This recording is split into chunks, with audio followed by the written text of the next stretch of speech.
Welcome to Feminist Question Time. It's brought to you by Women's Human Rights Campaign, the leading global organisation defending women's sex-based rights against the threats posed by gender identity ideology. There is more information on our website, Declaration on Women's Sex-Based Rights, which is womensdeclaration.com, which has been signed by 18,922 people from 138 countries. And it's supported by 354 organisations. We've got activists, and we also have country contacts in 46 countries globally who are engaged in defending women's sex-based rights. If you'd like to get involved, go to our website and fill in the volunteer form or send an email to us. This week, I'm really pleased to say that we have a focus on women-only spaces. We have Joan, Jodie and Laura from France, from Resistance Lesbiennes. They're going to tell us about recent events in Paris and what their organisation is doing. We have Amanda Stulman from USA, Keep Prisons Single Sex, USA, who will be talking about what's happening in prisons in the United States. We have Zoe Blunt, an eco-feminist warrior from the West Coast, and she's going to be correcting misinformation about lesbian separatism and the law, and explaining the many different ways to create lesbian-only spaces and events. And we also have Alessandra Asteriti from Italy, Germany. She's a teacher, lawyer and academic, and she's going to be talking about the importance of women's sex-segregated spaces such as toilets, changing rooms, and arguments for keeping them. Now I'll ask Jodie to join in. You were at the demonstration in Paris. What did you see, and what are your ideas about what happened? Yeah, I was at the action. I'm not living in France, nor I'm French. One of the organizers is a friend, and also I've already done the similar thing with Get Out in Vienna. So I was really excited I was coming to France anyway, and I was really excited to be part of this action. And for me, I was really impressed that we managed to walk for 30-40 minutes, like Joan and Laura said, without being really interrupted. Okay, of course there were reactions, booing, saying different. They were shouting different things, but nobody came to interrupt us walking, and this was really powerful. These were really powerful 30-40 minutes that we have done. It was also interesting that some young women from the back came closer to us and shouted with us. But then in this moment when the march stopped, the cab stopped in front of us, we stopped, and first this one man appeared, and he very aggressively came, extremely aggressively came. We practiced a little bit how to react in this kind of situation if something happens. So, but nevertheless, he managed to grab the banner and actually to slightly hurt one of us, and then he was taken. But then another one appeared, and the other one, for me, what was the impression was really that he didn't want to let go. Like, no matter what and I think that we all seen the videos, that no matter what we've done, no matter how hard we tried to not to interfere, not to enter in any kind of, he insisted and circled around us and trying to attack from every possible side. And at the end, we assessed that it was, but we stayed, and I liked a lot that we stayed strong. These 13 women lesbians, we stayed strong, and at really the right moment we decided to get out, and this was really fantastic. We're thinking about women-only spaces, and until recently we would find it's possible to have women's discos or women's parties or campsites. Is it possible to organize as women, like at bars or like campsites, etc.? Or is that difficult now? 2-3 years ago, we organized women's gatherings in France. 2016, 2017. At this, we managed to do a little group, 10 of us. We managed to do without attacks.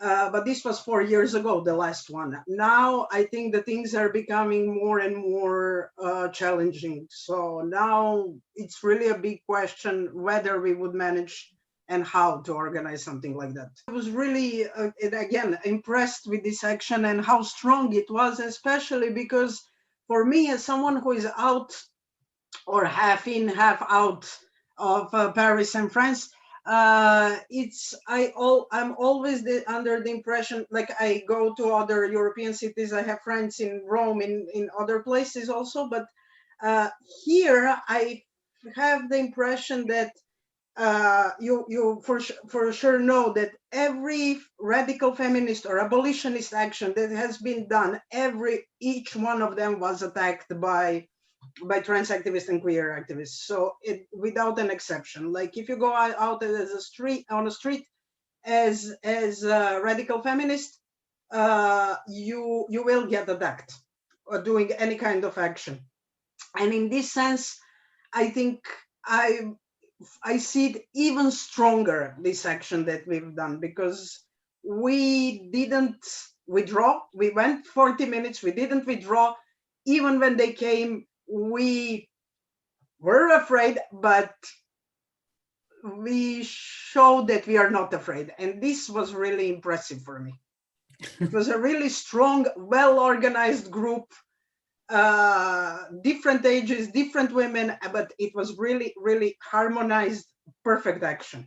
So now we're going to go to Amanda Stulman. She's from the US, from Keep Prisons Single Sex, and she's going to tell us about the situation in the US, especially focusing on what's been happening to women in prison. So welcome, Amanda, and thank you very much. My name is Amanda Stulman. I work with Keep Prisons Single Sex, which most of you know is a UK-based organization doing really critical, important work in there by our director, Kate Coleman, partnering with others and branching out to advocates in other countries on this issue, including the US and Australia and Canada. What we're looking at here is a quote from then candidate Joe Biden, who this was even before he had won the primary during the 2020 election.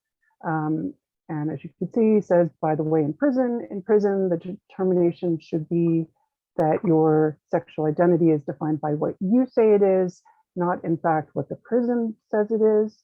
He then went on somewhat confusingly to suggest that you would then be entitled to OBGYN services, which was weird, but stopped himself there. So we should not be at all surprised in the US that this administration went in the direction that it did. He told us before he even won the Democratic primary, that was where he was going. So I'm going to be focusing in this talk mostly on what the administration is doing, a little bit more broadly than just prisons, but on items that will impact prisons as well. So in the US, we have a pretty complicated system, and this is one reason to talk about this somewhat more broadly. It's a bit of a beast here because we have so many different incarceration systems. We have the federal system, which is operated by the Federal Bureau of Prisons, each of the 50 states, and then counties and cities within states, each have their own rules, with the federal rules kind of overlaying on top of that in many circumstances. And just about 50% of the incarcerated female population are in jails. And as you can see, those are almost 3,000 separate systems between cities and counties and the military as well. So to capture what's happening there is a challenge.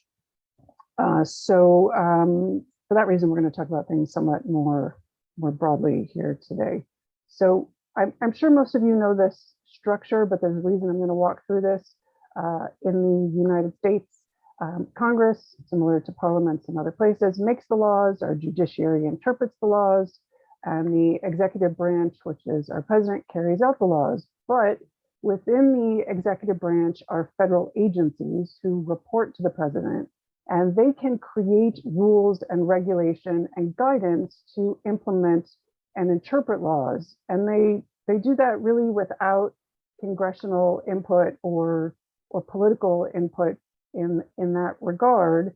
And in order for the judiciary to weigh in on that, it has to go actually through the process of litigation. So those things end up on the books with different constituents believing that's what they need to adhere to. So how has that played out in the past? Well, specific to prisons, in 2012, the Department of Justice, just about not quite a decade, 10 years after the passage of the Prison Rape Elimination Act, the Department of Justice developed standards. These were intended to be national standards that apply to all federal Bureau of Prison institutions.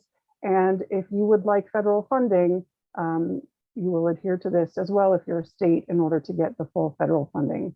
This was the first time that it was contemplated to do cross-sex housing in prisons within kind of the federal legal structure. Also notable here, lots of people say, why don't we just have a designated space for people who identify as transgender? Well, that is explicitly forbidden under these standards, as you can see in item G here. The only way it's permitted is under very narrow circumstances, which are to the benefit of those prisoners, not to protect other prisoners. I'm going to skip a couple of things here in the interest of time. We're going to skip ahead to last year, just about a year ago, the Supreme Court issued a ruling in a decision known as Bostock. This has gotten a lot of press, for sure. If you're in the US, you've heard about it. It's worth just mentioning a couple of things about it. The first is that our national federal employment discrimination law is known as Title VII, and that's what was being addressed here. And it actually had a fairly narrow decision, which is if you are fired for being transgender, that violates our employment discrimination law on the basis of sex. And in issuing this ruling, the Supreme Court said, sex means the biological distinctions between male and female. They weren't being cagey or weird about that. They said it right in this decision, as is quoted here. The other interesting thing about this decision, which seemed like it was narrow, the Supreme Court intended it to be narrow and thought it was narrow. The defendant employers in this case expressed concern, okay, you say you're issuing this very narrow decision that just deals with employment, but there's no way it's not going to extend into restrooms and locker rooms and dress codes. And the Supreme Court said, don't worry your pretty little employer heads about it. None of that's in front of us. We're not purporting to address those issues. That's not what we're talking about here. We haven't even contemplated that. So fast forward ahead just about 6 months to President Biden's very first day in office. On President Biden's first day in office, he issued this executive order, which referenced Bostock, that Supreme Court case. And stretching that ruling beyond recognition, this executive order said, under that reasoning, all laws that deal with sex discrimination, and then it goes on to list a number of them, also prohibit discrimination on the basis of gender identity. In this executive order, there is no definition of gender identity. So by default, this is self-ID. There's no other way that it's defined in here. And what this executive order did was direct all federal agencies, including the Federal Bureau of Prisons and every other one, to review what I talked about before, which is their regulations and their rules, their interpretations, to review all of those actions and see whether they need to revisit them or change them in light of this executive order. So a number of them have gotten busy doing that. So for example, here's the Equal Employment Opportunity Commission, which issued a fact sheet which is relied on by employers, by employees who are concerned about discrimination in the workplace, employers who want to ensure they're adhering to the law. And one of the items in this fact sheet is that employers who are covered by this statute, which is any employer with more than 15 employees, which covers the vast majority of employees in the United States. Any employer who's covered by Title VII cannot take assignments away, even if the customers or clients would prefer that they do. So this has implications, obviously, in many workplaces. There is not an exceptions, there are not exceptions articulated here. It does say as a general matter, but it doesn't say what that means. And there aren't exceptions, say, for things like healthcare providers, for rape crisis centers, for prison guards who conduct intimate searches. None of that is teased out here. And those are all areas which historically, I'm using air quotes, sex discrimination was permitted. You could say we're only hiring males for this job, or we're only hiring women for this job. That was legally allowed. It was an exception to the law. And this fact sheet seems to suggest there aren't any exceptions, or if there are, we aren't telling you what they are. The next item here is particularly significant in the single sex space discussion, which is that employers may not deny an employee equal access to bathrooms, locker room, or showers. This means right now in the United States, if you work for an employer who has more than 15 employees, they may see this and say, this is the EEOC's interpretation of this law. This is what we're doing. So it's conceivable that right now, without our really knowing it, most of our workplaces have become mixed sex bathrooms, locker rooms, and showers, which is pretty extraordinary. What else have they have federal agencies done in the wake of this executive order in Bostock? They have gone back to an Obama era decision that applies gender identity protection, not just to things like housing rentals or purchases, but also applying to temporary houses, such as domestic violence shelters, such as homeless shelters, even to college dormitories. And this has played out in the courts already in a quick way, which is that a religious college here filed a suit seeking to avoid being subjected to this law for its dormitories, and they lost at the preliminary stage. That doesn't mean they've lost the whole thing, but they have lost at the initial stage, and now we'll have to do full-fledged litigation. So what this means, if you send your daughters to college right now, and they have roommates in their dorm housing, you have no guarantee that they will be housed with a female person. Bringing us back to prisons, it isn't quite clear yet what the Bureau of Prisons is doing with the executive order or with Bostock. They don't seem to have issued any press releases on it. They don't seem to have any material on their website. They haven't been particularly responsive to information requests. And somewhat strangely, they still have a Trump-era transgender offender manual on their website. And the revised manual does not have a default to gender identity. It says biological sex is kind of makes the first cut. Obviously, it's a little more detailed than that, but that's still on their website, and they haven't made clear that that's not what they're using. If eventually this executive order does apply to federal prisons, there's a decent chance it will look much like the California law that people have probably heard quite a bit about, which by using gender identity, it permits an incarcerated person to opt into housing of a different sex, into a searching protocol of a different sex, with extremely limited ability for prison management to deny that. If that were to be the case, because of the federal funding system and most states being dependent on that, the likelihood is that that policy would then trickle down to most state systems because they wouldn't want to risk a dent in their receiving federal funding.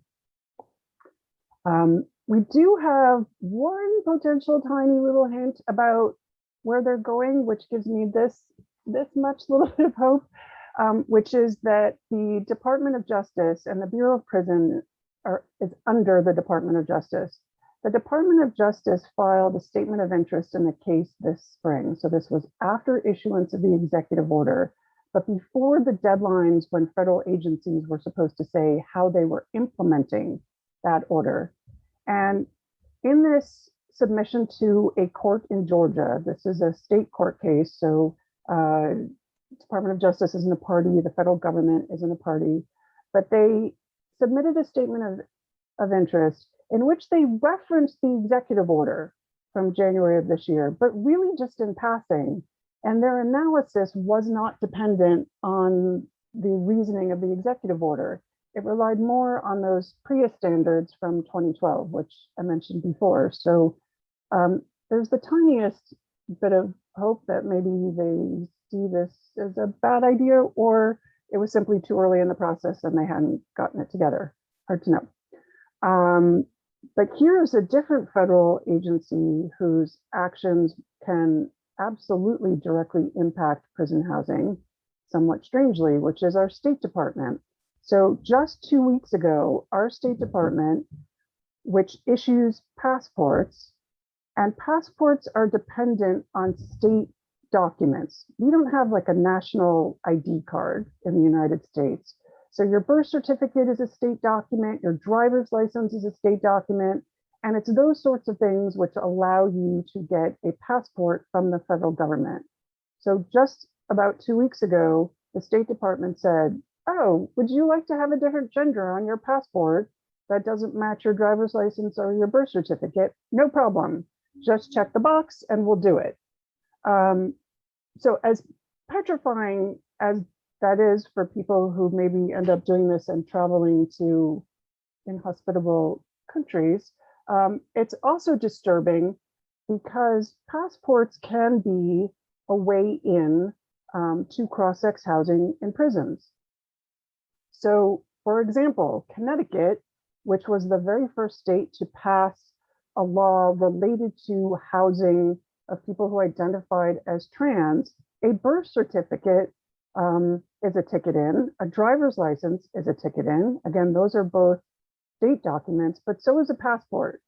And as you can see from the Q&As on the State Department's website, there's nothing required here. You don't have to provide a medical certificate. You don't have to have a physician's letter. You don't have to have undergone any medicalization. It is absolutely self-ID.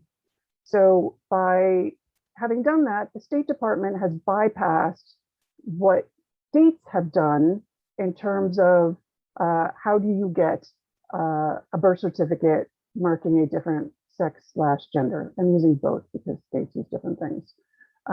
And as you can see, this isn't uniform, and the majority of states don't allow you just to waltz in and change it. So how does this actually play out in the federal system? Well, this is very recent too. This is just last month.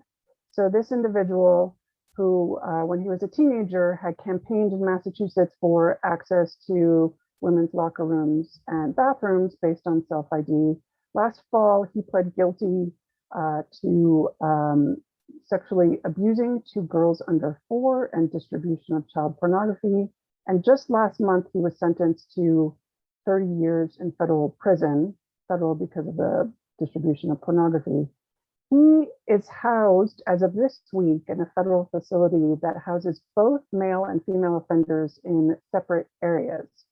And as you can see from this cut and pasted register number, he is in the system as female. I don't know how. I don't know whether that was based on a birth certificate or a driver's license. But the federal government has coded this person in as female. Despite calls and emails to this facility, have not yet learned whether he is in the male area or the female area. But this is a good example of how these documentations that can come out through the federal level just by the State Department issuing a decision can impact the prison system. So that concludes this quick walkthrough of some of the current usage of the executive branch rulemaking and standards, which is really accelerating the elimination of single-sex spaces without congressional action and without court action. Thank you.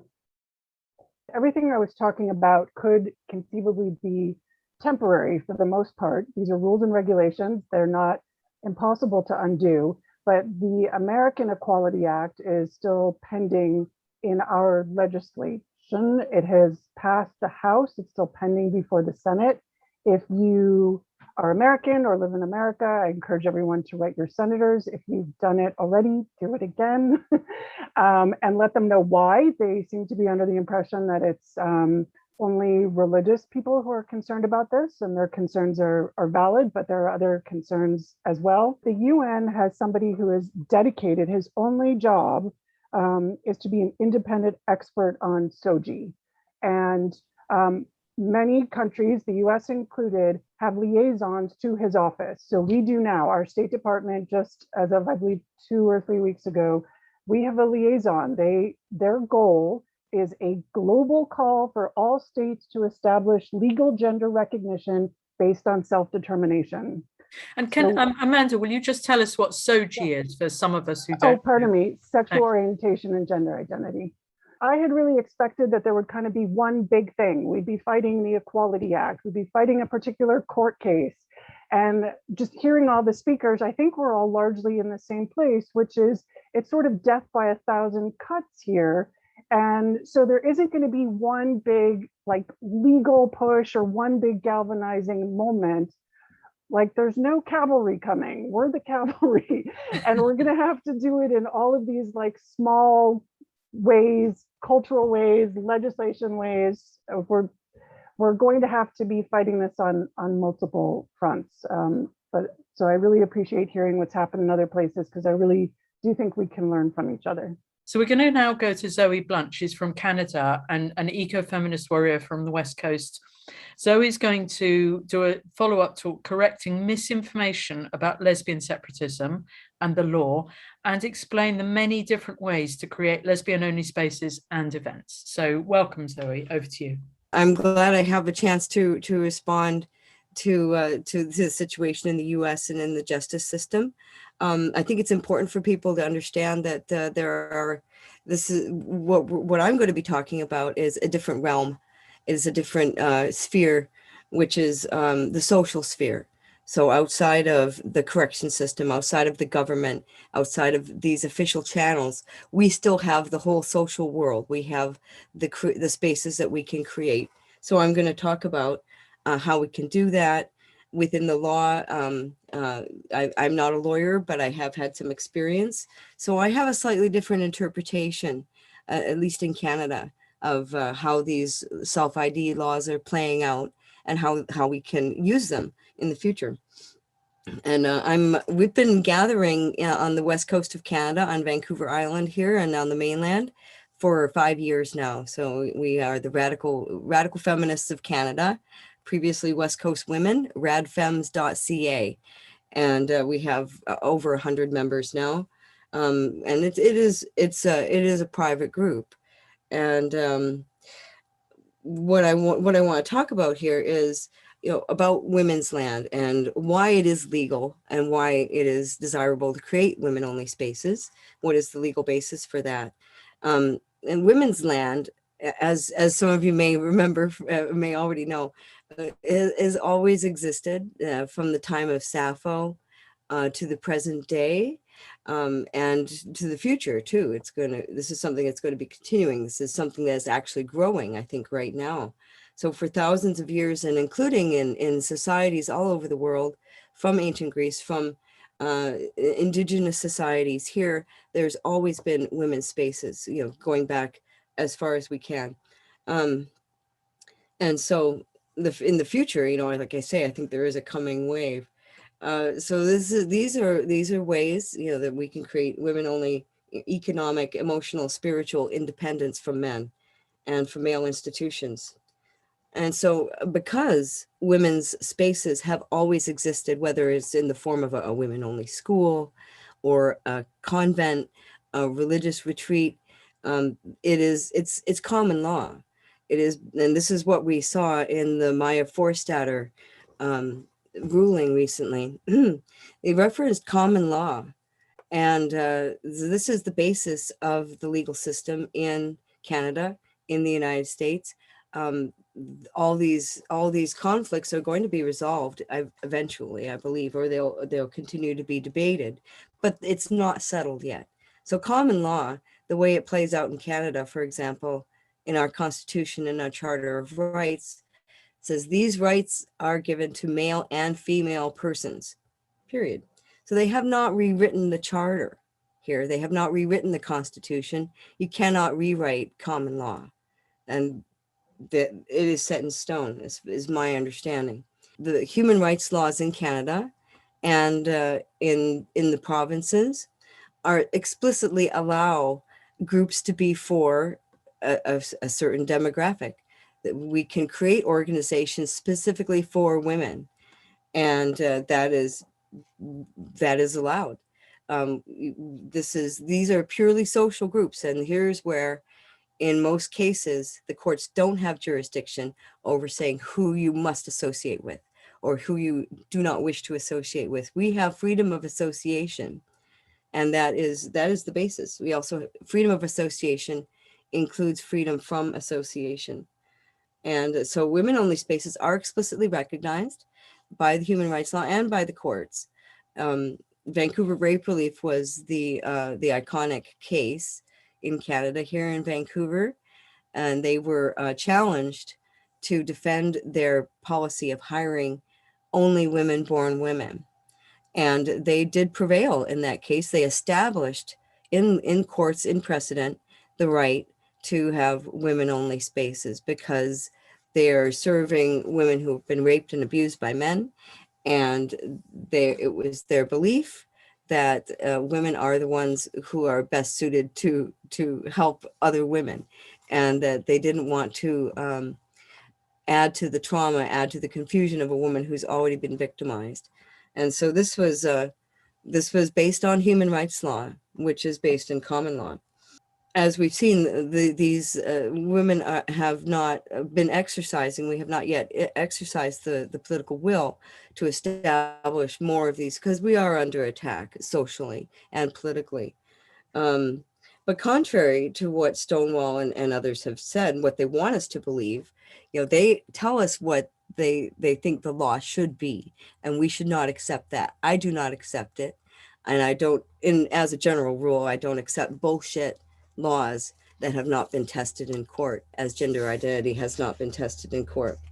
So I don't accept that. And these, my interpretation is that these new laws in Canada, at least, do not take away from women's social rights, women's rights to autonomy.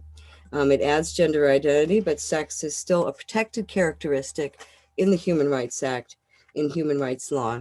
And again, the basis is the Charter and the Constitution. So I don't respect that.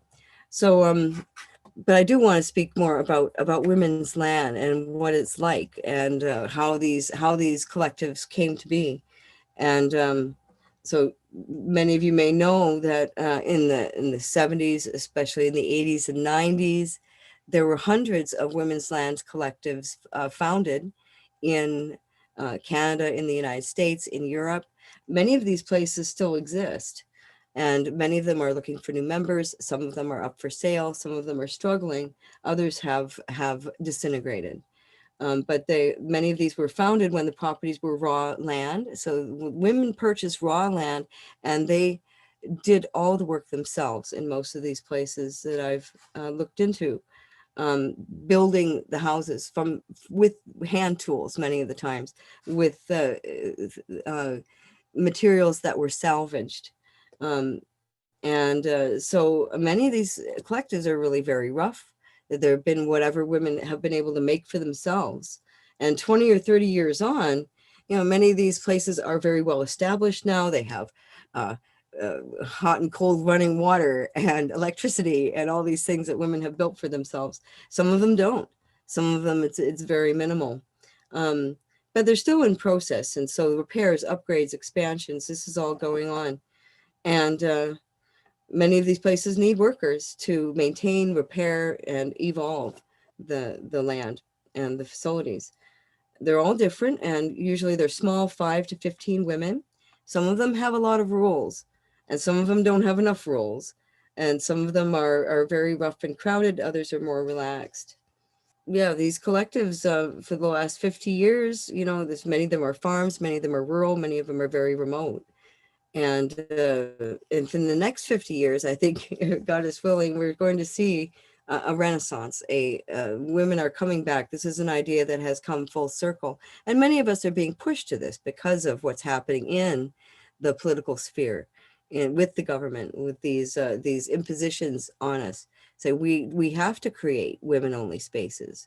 And I don't think anybody can stop us from doing that.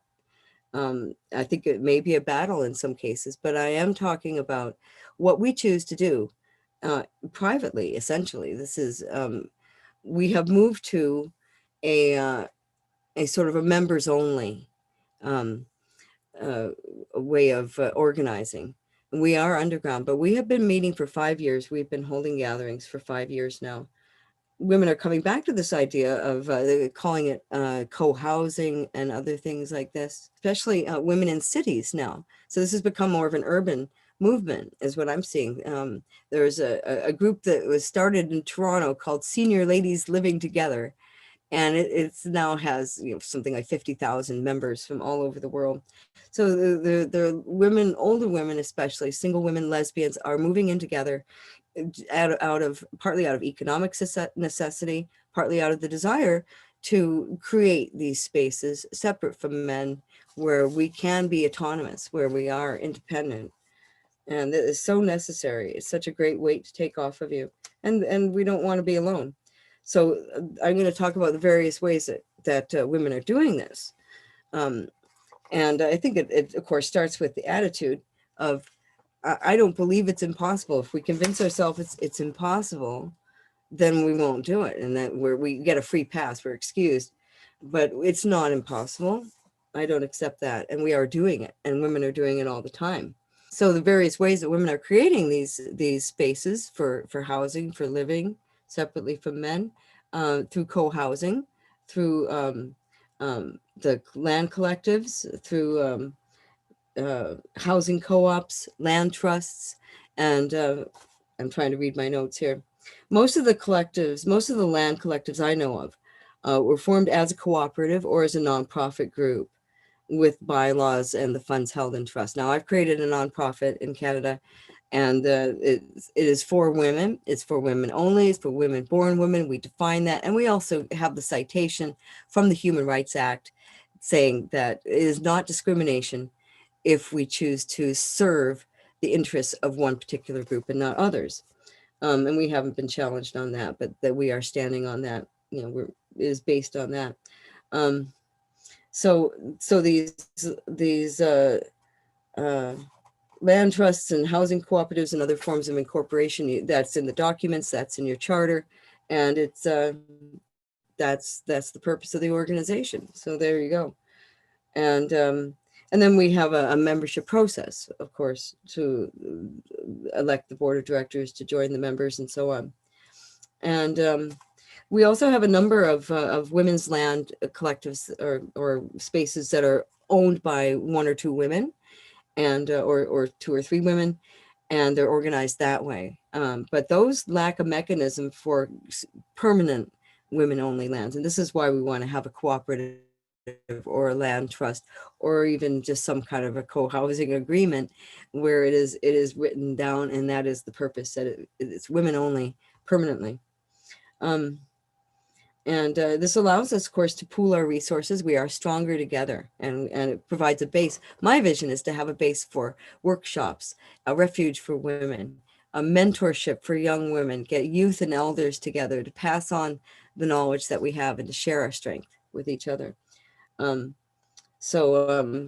have a long description here about Spinstervale, but perhaps it'd be more useful to discuss how women can get in touch with women's land collectives. And like I said, there are, I have a directory. Many of the listings are out of date.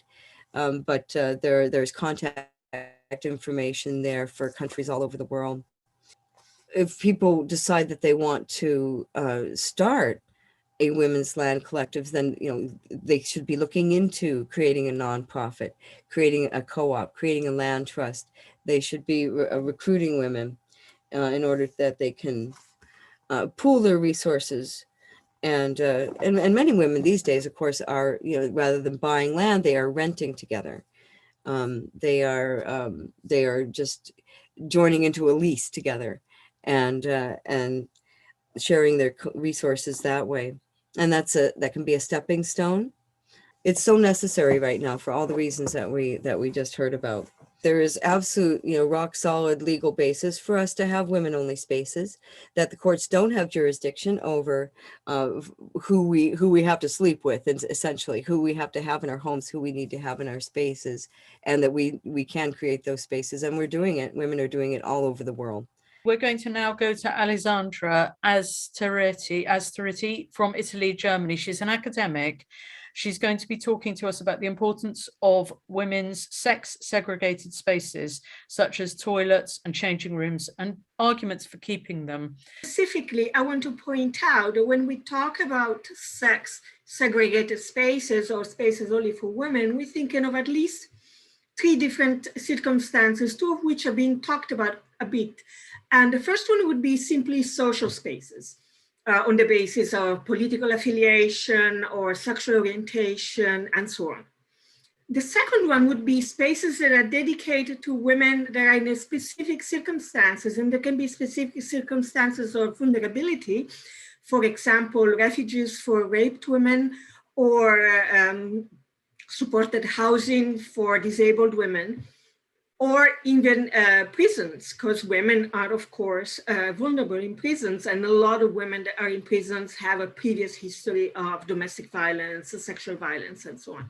And finally, we have those spaces that we dedicate to all women: toilets, changing room, hospital wards, where we normally segregate on the basis of dignity, privacy, and safety for the women involved. And this is on the basis not so much of international laws or domestic laws or regulation, but although sometimes these spaces are specifically protected, but on the basis of social norms and cultural norms, and the acknowledgement that opening up these spaces where women are vulnerable because they may be in a state of undress, or because they may be ill, or because for religious reasons they cannot share spaces with men, or because for a previous history of trauma they may be traumatized by the presence of male-bodied people.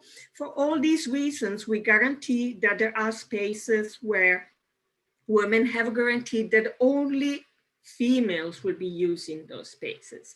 And the attack on these spaces is happening across the board. We have heard that it is now impossible to have lesbian bars, lesbian events. We have seen now in Tasmania, the law just passed yesterday, where it would be a crime for lesbian women to exclude trans women from lesbian-only events. These, of course, again, when we talk about trans women, we're talking about males who have transitioned from 0 to 100% towards appearing as a female, as a woman, although never, of course, being one. So we have this attack on social events for women, for lesbians, and so on. We have the attack on spaces in prisons, and we have seen, we have attacks even on the care for disabled women, where there are countries where it is not guaranteed anymore. The care for disabled women will be sex specific. So you will not be guaranteed that the person who takes intimate care of a disabled woman will be a person of the female sex. It will just be a person with a female gender identity. Or in Scotland, where they tried to pass a law, the women who had been raped could select a doctor to conduct a gynecological examination of their same gender and not of their same sex. And only after a long, prolonged debate in Parliament and the proposal to change the legislation to specifically select sex and not gender, this amendment was not passed, but many of the progressive parliamentarians were pushing for forcing women who had been raped to be examined by a person who identified as a female, not a person who was a female. So we have the attack on that. And then we have the attack on the general restricted spaces, such as toilets and changing rooms. And we've seen this all over the world.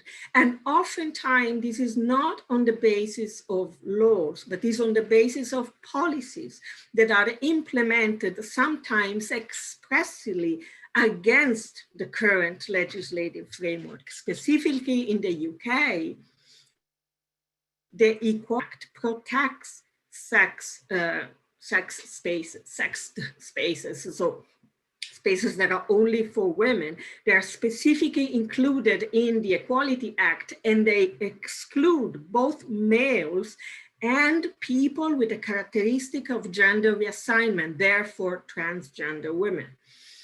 However, Stonewall has been infiltrating universities, hospitals, schools, companies, and they've been issuing guidance that contradicts the position contained in the Equality Act and allows, actually demands that all these, from companies to schools to universities, that they open up their toilets and changing rooms to either to everybody, so they make them gender neutral, or while maintaining them as male and females, allow this to be happening on the basis of self-identification. And it's important to say here, we always continuously self-identify as someone, but not in the sense that we identified with our sex, but that we are aware of our sex. So we select female or male toilets on the basis of the sex that we know we are. Just like a woman who's pregnant will spontaneously avoid to go on a ride that says that ride in an entertainment park should not be used by pregnant women, not because she has asked at the entrance, but because she knows she is pregnant and therefore she shouldn't use it. Therefore, when people say, oh, what are you going to have genital inspections? We do not need genital inspections because we know the sex we are. When people argue for opening these spaces, they're arguing for either making that knowledge irrelevant or allowing people to lie about their sex. So either saying, oh, all toilets are gender neutral, so your sex is irrelevant, and yes, this is a female toilet and a transgender woman is female. Now, what do I think is the best argument outside of the law? Because as I said, the law actually normally protects these spaces, or very strong social mores protect these spaces. The attack is from the outside, is to dismantle those laws where they exist and to make people afraid to reassert their previous social norms and replace them with a queer gender norm, as it were. So what do? We have to take the point of view of the users. And the users of female toilets, female changing rooms are women.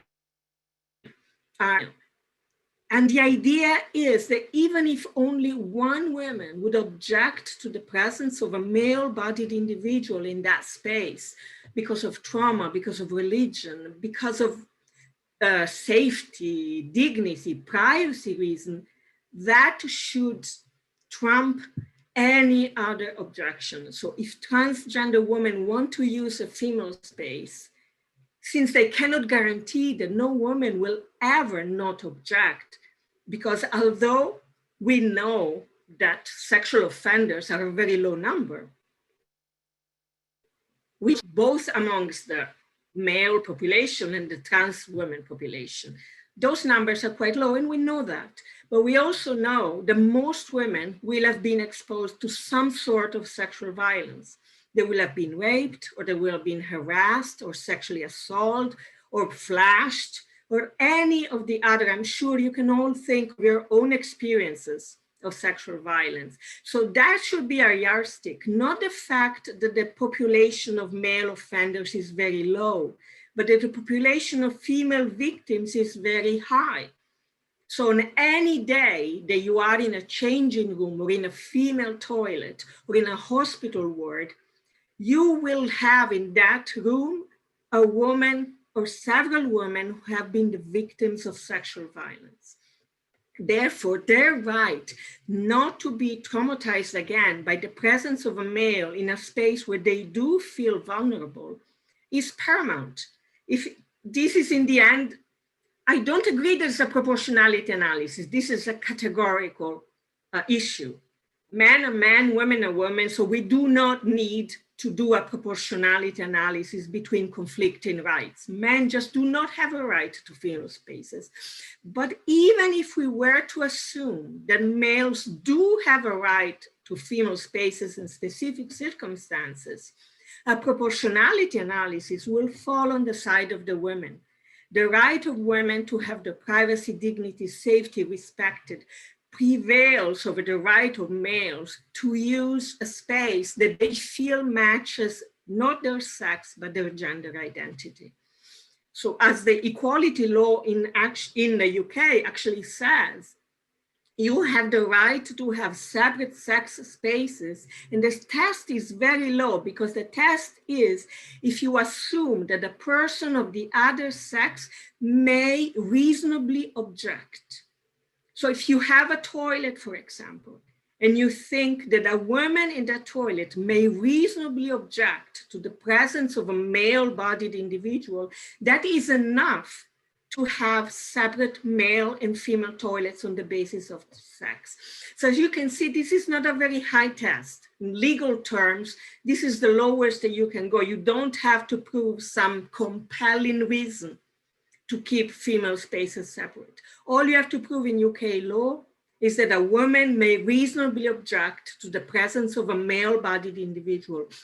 And it is obvious that the fact that this individual may have a certificate that asserts that his legal sex is female is completely irrelevant because people do not travel around with certificates proving their sex. They don't use documents to access a toilet. So obviously it's the perception that matters. If an individual is perceived as male, that individual will not be allowed. And this is important because it shifts the default. The default is not prove to me that these males are dangerous. The default is prove to me that these women were never victims. Unfortunately, the status of women is the status of past or potential victim of male violence in a very high percentage of cases. So these alone, regardless, then you may also have religious reasons. There may be Muslim women or Orthodox Jewish women who cannot, because of their religion, share spaces with male individuals.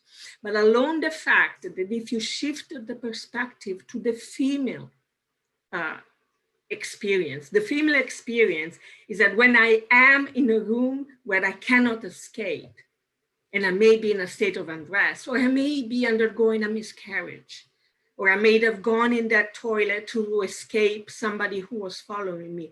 In that situation, I have an absolute right not to be further traumatized by the presence of a male, even if it's the nicest man in the world. The point is not these people are dangerous. The point is these people are male-bodied individuals. And that's where we are. We are on the outside of them. We don't see their gender identity. We see their body. We are only our bodies if we don't believe in religious stuff.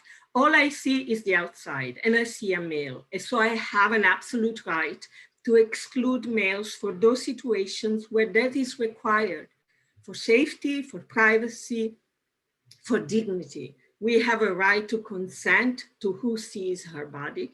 We have a right to consent to be exposed to a male body in a state of undress. All these should be basics.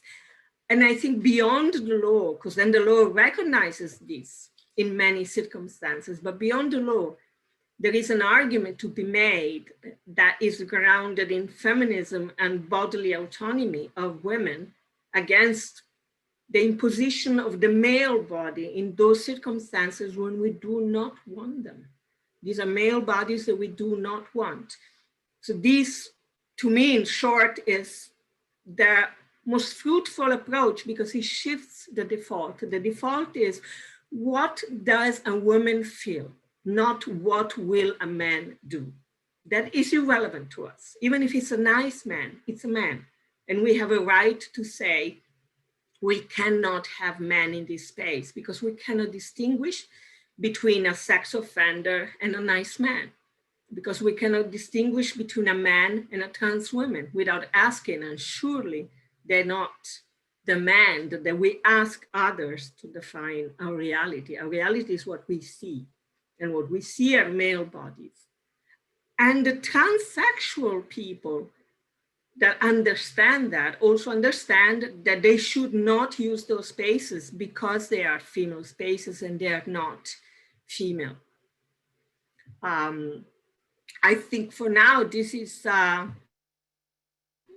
I'll say. I didn't want to go again too much in the specifics of the law and get bogged down also because every country has slightly different. One important thing to say is that the international law as of now does not recognize as a matter either of treaty, except tiny limited regional circumstances, or either a treaty or customary law does not recognize gender identity. Women in international law have rights on the basis of sex.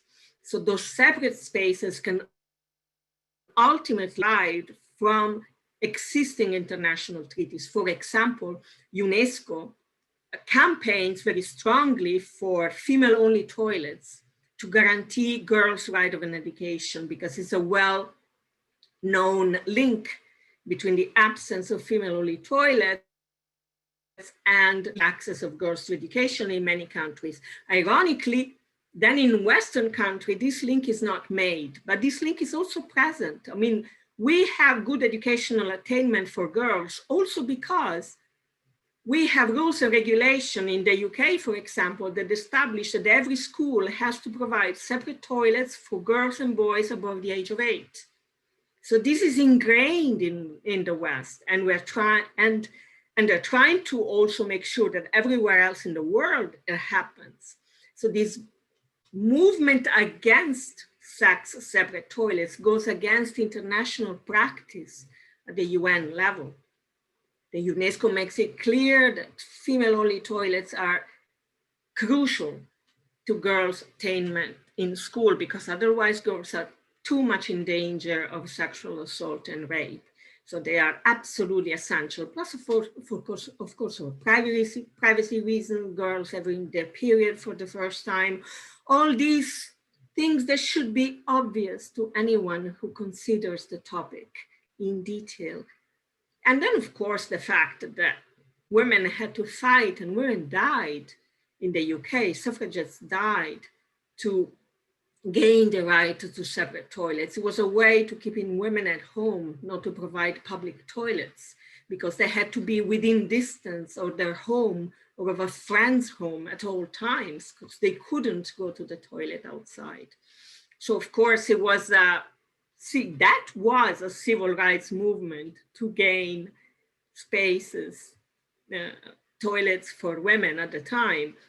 And now we are here 100 years later, losing those spaces on the basis of some misguided inclusivity that doesn't really mean anything for women. There is no advantage that I have discovered for women to replace sex with gender identity. I literally cannot think of one single positive outcome for women when sex is forgotten and replaced with gender identity. I wanted to point out the importance of the UN level because we focus sometimes on the domestic situation, but there is a supranational, international attack on women's rights. That's quite something to witness.